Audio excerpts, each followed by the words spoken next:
So last week, Brandon and I went on a little anniversary staycation here in town. And so on the last day of that, we went on a little walk through the downtown area and the nearby neighborhood. And we landed in the Catholic prayer garden, which is just this really pretty, peaceful place. It's just a nice little tucked away place in the neighborhood there.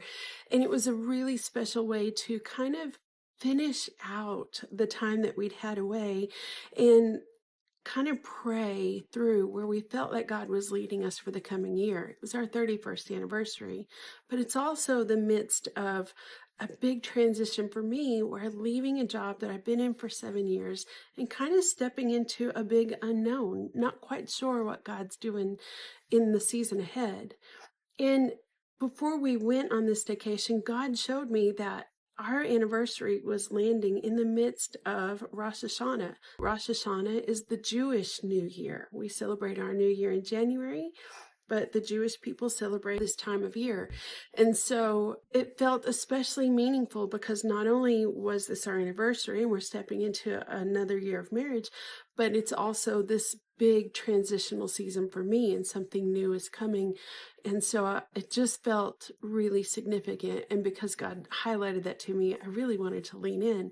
And so then while we were on our little staycation, we picked up some apples and honey and pomegranates because those are things that the Jewish people use during their observance of Rosh Hashanah, slices of apple drizzled in honey to remind them of the sweetness of walking with God. And then we sealed that time with communion there in the hotel, just thanking God for what he had done and praying into what he has in store for us. One of the things that I've just been really grateful for in this season lately is the different traditions and observances of other denominations, like Rosh Hashanah, because there's something deeply meaningful in experiencing Scripture and God's presence in that way, that tangible, physical way of holding on to the memory of that time that you spent with God.